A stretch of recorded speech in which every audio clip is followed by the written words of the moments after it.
ప్రేమ, యేసుని ప్రేమ, యేసుని ప్రేమ.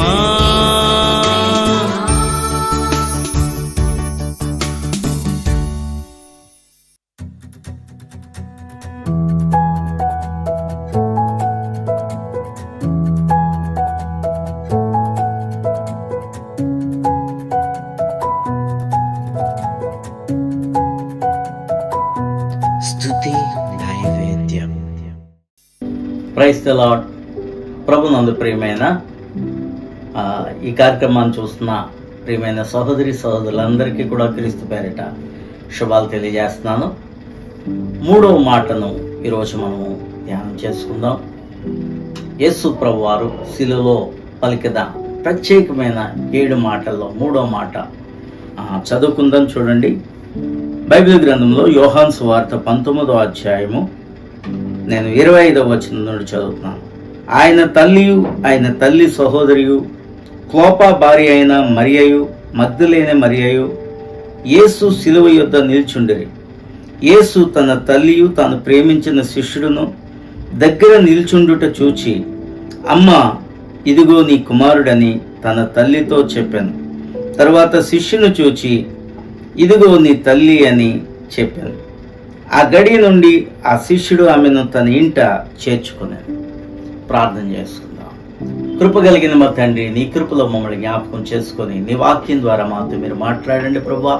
ప్రాముఖ్యమైన సిలువలో నువ్వు మాట్లాడిన మాటలను బట్టి మా జీవితాల్లో వాటి యొక్క ఆశీర్వాదాన్ని పొందుకునే భాగ్యము మా అందరికీ దయచేసి ఈ వాక్యం ద్వారా నీ బిడ్డలందరితో మాట్లాడి దీవెన దయచేయమని యేసు నామమున ప్రార్థన చేయుచున్నాం తండ్రి, ఆమేన్. ప్రియమైన వారులారా, యేసు ప్రభువారు పలికిన ఈ మాటల్లో ఎంతో గొప్ప ఆత్మీయమైన సత్యాలు ఉన్నాయి.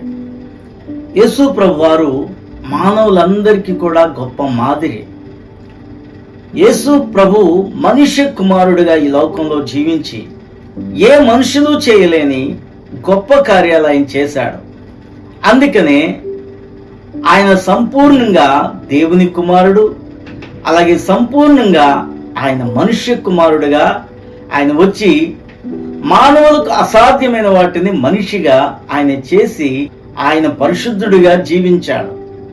కాబట్టి ఆయన జీవితమే ప్రతి వానికి కూడా ఆదర్శవంతమైనది, మాదిరికరమైనది. ఇక్కడ 3వ మాటలో మనిషిగా ఆయన ఒక బాధ్యతను అప్పగిస్తున్నాడు. దేవునిగా దేవుడు అప్పగించిన బాధ్యతను సిలువలో మోసి ఆయన ఆ త్యాగాన్ని చేసి తండ్రి అయిన దేవుడు తనకు అప్పగించిన బాధ్యతను ఆయన విడిచిపెట్టకుండా చక్కగా చేస్తున్నాడు. అలాగే ఈ లోకంలో తన తల్లిని, తనతో వెంబడించిన శిష్యుణ్ణి చక్కగా వారిని కూడా వారి పట్ల ఉండే తన బాధ్యతను ఆయన నెరవేర్చడం మనకి 3వ మాటలో మనకి కనబడుతుంది. యేసు ప్రభువారిని సిలువ వేశారు. ఆ దగ్గరలోనే వాళ్ళు ఉన్నారు. యోహాను, యేసు ప్రభువారు ఎక్కువగా ప్రేమించిన శిష్యుడట యోహాను. అలాగే తన తల్లి, కొంతమంది స్త్రీలు అక్కడ ఉన్నారు. అప్పుడు ఆ తల్లి దుఃఖిస్తూ ఉంటుంటే, ఏడుస్తూ ఉంటుంటే, అయ్యో నా కుమారుణ్ణి సిలువ వేశారనే ఆమె బాధను మనం ఇక్కడ వర్ణించలేం.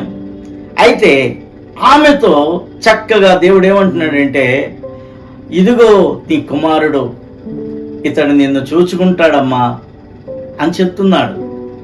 అలాగే శిష్యుడిగా చూసి, ఇదిగో నీ తల్లి అని చెప్పి ఆ శిష్యుడికి తన తల్లిని అప్పగిస్తున్నాడు. చూసారా, నేను లేని లోటు యోహాను తీరుస్తాడమ్మా, ఇతడే నీ కుమారుడని తల్లితో చెప్పాడు. అలాగే నా తల్లిని నీ తల్లిగా చూసుకొని యోహానికి కూడా చెప్తున్నాడు. చూసారు ఎంత బాధ్యత, తల్లి పట్ల ఎంత బాధ్యతను అతడు స్వీకరించాడో. ఈ రోజున తల్లిదండ్రులను పట్టించుకోలేని వాళ్ళు ఎంతో మంది ఉన్నారు. ఏంటి, తల్లిదండ్రులను పట్టించుకోలేకుండా వారి సుఖాన్ని వాళ్ళు చూసుకునే బిడ్డలు ఎంతో మంది ఉన్నారు. కానీ యేసు ప్రభువారు ఎంత బాధ్యతగా తన తల్లిని శిష్యునిగా అప్పగిస్తున్నాడో చూడండి. నిజంగా అది బాధ్యత అండి. తల్లిదండ్రులు ఎంతో కష్టపడి మనల్ని పోషిస్తారు. వాళ్ళు తిన్నా తినకపోయినా చదివిస్తారు. మన భవిష్యత్తు కోసం ఎంతో ప్రయాసపడతారు, పాటుపడతారు. కాబట్టి అలాంటి తల్లిదండ్రుల్ని చూడవలసిన బాధ్యత ఏంటో ఇక్కడ ప్రభువారు చెప్తా ఉన్నారు. దేవునికి స్తోత్రం చెల్లిందా. కాబట్టి నిజంగా తల్లిదండ్రుల్ని సన్మానించాలట, ప్రేమించాలట. చూసారా, సిలువలో ఆయన అంత యాతన పడుతూ కూడా తన బాధ్యతను విస్మరించకుండా ఆ కుమారుడుగా ఇదిగో ఈ శిష్యుణ్ణి చూపించి, ఇదిగో అమ్మా, ఇదిగో నీ కుమారుడు అని చెప్తున్నాడు. ఆ కుమారుడికి కూడా ఇదిగో నా తల్లి, ఇదిగో నీ తల్లిగా ఆదరించు అని చక్కగా చెప్తున్నాడు. నిజంగా ఇది ఎంత మంచి బాధ్యత అండి. బాధ్యత లేకుండా ఏ మనిషి ఉండకూడదండి. ప్రతి విషయంలో మనకు ఒక బాధ్యతలు ఉన్నాయి, కొన్ని పనులు ఉన్నాయి, దేవుని పనులు ఉన్నాయి, ఇంటి బాధ్యతలు ఉన్నాయి. కాబట్టి ప్రతి దానిని కూడా సక్రమంగా నెరవేర్చడం అంటే ఏంటో ఈ యొక్క యేసు ప్రభువారు ఈ 3వ మాటలో ఆయన చెప్తా ఉన్నాడు. కాబట్టి ప్రియమైన వాళ్ళారా, నీ బాధ్యతను నీవు స్వీకరిస్తున్నావా? ఏంటి కొంతమంది ఏ బాధ్యత పట్టుకోకుండా, ఏ బాధ్యతను ఏంటి, ఒక పిల్లలు ఉన్నారంటే ఆ తమ్ముడు బాధ్యత, చెల్లి బాధ్యత, ఏంటి లేకపోతే తనకంటే పెద్దదైన అక్క బాధ్యత కూడా తీసుకోవాల్సిన అవసరత ఎంతైనా ఉంది. కుటుంబానికి ఒక కుమారుడు ఉన్నాడంటే ఇంటి బాధ్యతలు తల్లిదండ్రుల మీద వదిలివేయకుండా వారికి చాలా సహకారిగా ఉండాలి. యేసు ప్రభువారు ఎంత గొప్ప కుమారుడో ఇక్కడ చూపిస్తున్నాడు. కాబట్టి ప్రియమైన వాళ్ళారా, బాధ్యత లేని వారంగా మనం ఉండొద్దు. ఎందుకంటే ప్రతి మనిషికి కూడా ఒక బాధ్యత ఉంటుంది. తన కుటుంబాన్ని చక్కగా చూసుకోవాలి, తనకంటే చిన్నవారిని చక్కగా చూసుకోవాలి. ఆ బాధ్యతలన్నీ కూడా నెరవేర్చడం అనేది మనము తెలుసుకోవాలి. డబ్బు ఉంది కదా అని కొంతమంది ఏం చేస్తున్నారంటే వాళ్ళ ఇంటిలో తల్లిదండ్రులు ఉంచుకోకుండా వృద్ధులైనప్పుడు వాళ్ళని అనాథాశ్రమాలకి విడిచిపెడుతున్నారు. వాళ్ళకి ఎంత బాధ ఉంటుందో ఈ రోజున కొన్ని సంఘటనలు యూట్యూబ్లోను మీడియాలో పెడుతున్నప్పుడు కన్నీరు వస్తుందండి. ముసలి వాళ్ళు ఎంత తింటారండి? వాళ్ళు తినేది ఎంత అండి? వాళ్ళకి ఏం కావాలండి? మనల్ని ఇంత ఉన్నతమైన స్థితిలో వారు పెట్టారు కష్టపడి. ఈ రోజున వాళ్ళు మనకు బరువా? చెప్పండి. ఎప్పుడు అలా అనుకోకండి. అందుకే ఈ రోజున ప్రపంచంలో ప్రేమలు చల్లారిపోయినాయి. తల్లిదండ్రుల మీద ప్రేమ చల్లారిపోతుంది. నిజంగా ఎవరు స్వార్థం వాళ్ళు చూసుకుంటున్నారు ఈ రోజున. అలా వద్దు. మనిషి స్వార్థంగా బ్రతకకూడదు. యేసు ప్రభువారు మనకు నేర్పించేది ఏంటంటే త్యాగం నేర్పించాడు, ప్రేమ నేర్పించాడు. చూసారు ఎంత త్యాగం ఆయన చేశాడు. మనుష్య జాతి అందరి కోసము ఆయన సిలువ మీద అంత యాతన పడుతూ కూడా మరి తన త్యాగం చేయటమే కాకుండా తన తల్లి పట్ల, శిష్యుని పట్ల కూడా ఎంత ప్రేమ చూపిస్తున్నాడు చూడండి. ప్రేమ కలిగిన వ్యక్తే ధన్యుడండి. ప్రేమ లేకపోతే మనం ఈ లోకంలో వ్యర్థమైన వాళ్ళని చెప్పాలంటే నీ ప్రేమను ఇతరులకు పంచు, నీ తల్లిదండ్రులకు పంచు, నీ కుటుంబానికి పంచు. కాబట్టి ప్రేమించే వ్యక్తి ధన్యుడవుతాడు. బైబిల్ గ్రంథంలో ఉంటుంది, వరాల కంటే, ప్రవచనాల కంటే, అన్నిటికంటే కూడా ప్రేమే శ్రేష్టమని ఉంటుంది. కాబట్టి ప్రేమ యేసు ప్రభువారిలో ఉంది. ఆ ప్రేమను మనకు కూడా ఆయన చూపించాడు. కాబట్టి ఈ రోజున ఇంత సౌఖ్యంగా మనం ఉన్నాం. ఆయన కష్టాలు పడి మనకి సౌఖ్యాన్ని దేవుడు ఇచ్చాడు. కాబట్టి మనము కూడా మనుషులను ప్రేమిద్దాం, తల్లిదండ్రులను ప్రేమిద్దాం, కుటుంబాన్ని ప్రేమిద్దాం, ధన్యులమవుదాం. 4వ మాట మత్తయి సువార్త 27వ అధ్యాయము 45వ వచనం నుండి మనం చదువుకుందాం. మధ్యాహ్నం మొదలుకొని 3 గంటల వరకు ఆ దేశమంతటా చీకటి కమ్మెను. ఇంచుమించు 3 గంటలప్పుడు యేసు ఏలీ ఏలీ లామా సబక్తాని అని బిగ్గరగా కేకవేశాను. ఆ మాటకు నా దేవా నా దేవా నన్నెందుకు చెయ్యి విడిచితువని అర్థం. అక్కడ నిలిచి ఉన్న వారిలో కొందరు ఆ మాట విని ఇతడు ఏలియాను పిలుచుచున్నాడని. వెంటనే వారిలో ఒకడు పరిగెత్తుకుని పోయి స్పంజి తీసుకుని చిరకాలో ముంచి రెల్లున తగిలించి ఆయనకి త్రాగనిచ్చాను. తక్కిన వారు ఊరుకుండుడి, ఏలియా అతన్ని రక్షింపవచ్చునేమో చూతుమని ప్రార్థన చేసుకుందాం. కృప కలిగిన మా తండ్రి, మరొకసారి నీ దాసుని మరుగు చేసి పరిశుద్ధాత్మతో నింపిన ఆయన నీ వాక్కును మాకు అనుగ్రహించండి. ఈ మాటల ద్వారా మేము గ్రహించవలసిన విషయాల్లో గ్రహించు జ్ఞానాన్ని దయచేయమని యేసు నామమున ప్రార్థన చేయుచున్నాం తండ్రి, ఆమేన్. ఆ మహాదేవుడు, గొప్ప దేవుడు, సృష్టికర్త అయిన దేవుడు శిలువలో మరణించడం ఈ ప్రకృతి కూడా తట్టుకోలేకపోయింది. అందుకనే సూర్యుడు చీకటి కమ్మాడు. ఆ సమయంలో ఆయన మరణించే కొద్ది నిమిషాల ముందు ఏలీ ఏలీ లామా సబక్తాని అని గట్టిగా కేకవేశాడట. ఆ మాటకు అర్థం, నా దేవా నా దేవా నన్నేలా చేయి విడిచితివి. చూడండి, యేసు ప్రభువారు తన తండ్రితో ఈ మాట చెప్తున్నాడు, నా దేవా నా దేవా నన్నేలా చేయి విడిచితివి. తండ్రి అయిన దేవుడు తన ప్రియమైన కుమారుణ్ణి యోహాను సువార్తలో ఏమంటాడంటే అద్వితీయమైన కుమారుడు. అద్వితీయుడు అంటే ఏంటంటే దేవునికి ఒకే ఒక కుమారుడు ఉన్నాడు, రెండో వాడు లేడు, ద్వితీయుడు లేడు. అందుకనే యేసు ప్రభువారు తండ్రి అయిన దేవాది దేవునికి ఒకే ఒక్క కుమారుడు. ఏంటి, ఆయన రొమ్మున ఆనుకున్న కుమారుడు, ఆయనలోనే ఒక అంశగా ఉన్న దేవుడు కదండి. మనము యోహాను సువార్త 1వ అధ్యాయం చదివితే, ఆది యందు వాక్యముండెను, వాక్యము దేవుని యొద్ద ఉండెను, వాక్యమే దేవుడై ఉండెను. దేవుడు వెలుగై ఉన్నాడు, తండ్రి వెలుగై ఉన్నాడు. ఆ వెలుగులో వాక్యం ఉంది. ఆ వాక్యమే ఈ ప్రియమైన అద్వితీయమైన కుమారుడు. ఏంటి, దేవునిలోనే ఇమిడి ఉన్న ఈ వాక్యము మానవ జాతిని అంతటిని ప్రేమించి దేవుడు పంపించగా ఆ వాక్యము ఈ భూమి మీద శరీరాన్ని ధరించి కృపాసత్య సంపూర్ణుడిగా మన మధ్య నివసించాడు. తండ్రి కుమారులు ఎప్పుడు కూడా విడిపోలేదు. కానీ మనుష్య జాతి కోసము వాక్యము శరీరాన్ని ధరించి ఈ భూమి మీదకు వచ్చి మానవ జాతి అందరి కోసము సిలువ మ్రాని మీద రక్తం చిందించి ప్రాణం అర్పించాడు. ఆ సమయాన తండ్రి నా చేయి విడిచిపెడతావా అని అడుగుతున్నాడు.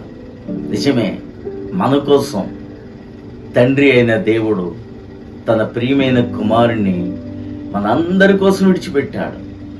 తండ్రి అయిన దేవుని యొక్క ప్రేమ ఎంత గొప్పదో యోహాను సువార్త 3వ అధ్యాయం 16వ వచనంలో మనకి కనబడుతుంది. దేవుడు లోకమును ఎంతో ప్రేమించి ఆయన ఏం చేశాడు అక్కడ చెప్తాడు.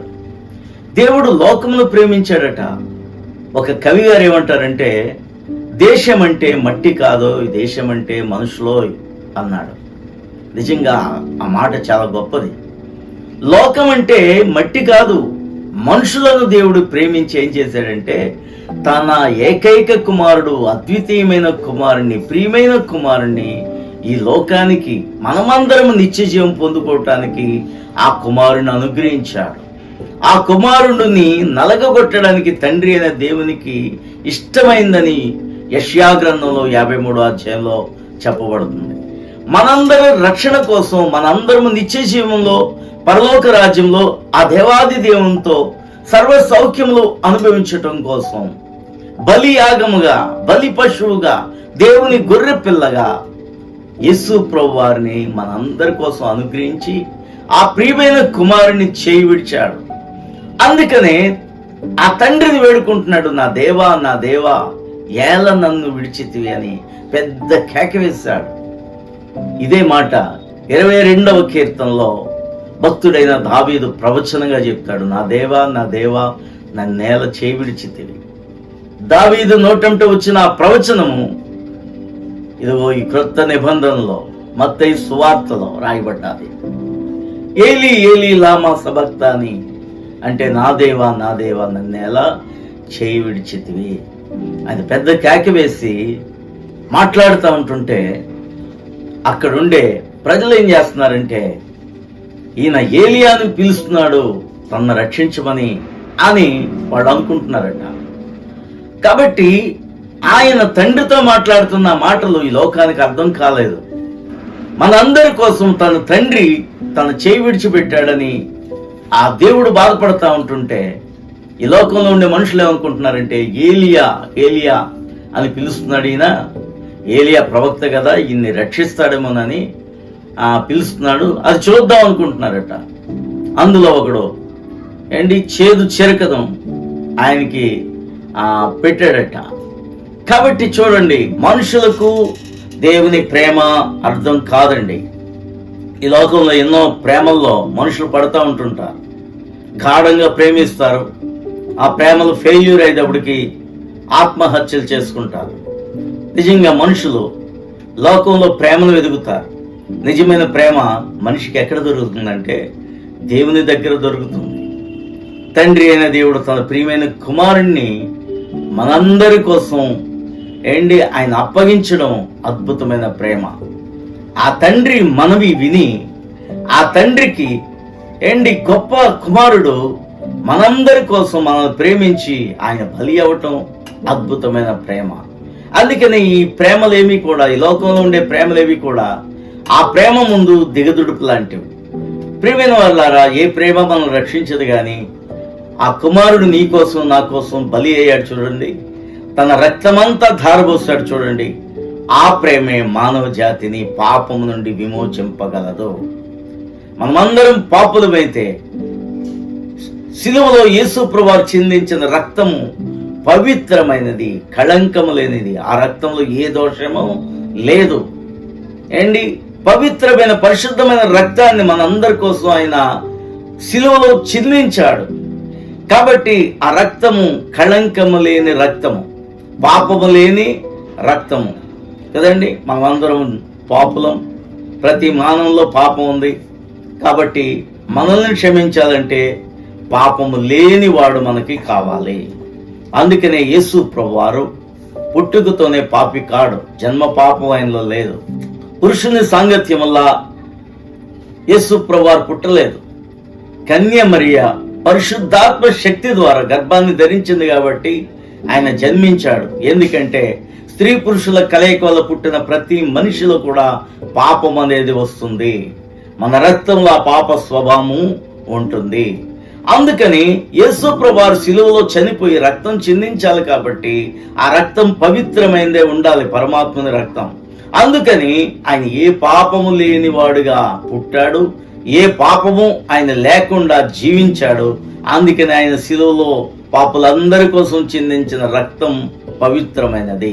ఆ పవిత్రమైన రక్తంలో మనుషులు పాపం గడుక్కుంటే మోక్షానికి వెళతారు. ఇది పరమ సత్యం. కాబట్టి ప్రియమైన వాళ్ళారా, దేవుని ప్రేమను తెలుసుకోండి. తండ్రి ఆయన ప్రేమ, కుమారుడైన యేసయ్య ప్రేమ ఎంత గొప్పవి. ఆ ప్రేమలో మనం ఉంటేనే ఆ పరమ రాజ్యానికి, పరలోక రాజ్యానికి మనం వెళ్ళగలం. ఈ మాటలను దేవుడు దీవించును గాక. మహాపరిశుద్ధుడా మా తండ్రి, మీకే వందనాలు ప్రభా. ఈ వాక్యం ద్వారా నీ ప్రజలతో మాట్లాడారు. శాశ్వతమైన నీ ప్రేమను గ్రహించి ఇదో తండ్రి, నీ ప్రేమలో ఉండే సంతోషం, ఆనందం, రక్షణను ప్రతి ఒక్కరూ పొందినట్లుగా నీ కార్యమును జరిగించమని యేసు నామమున ప్రార్థన చేయుచున్నాం తండ్రి. ఆమేన్.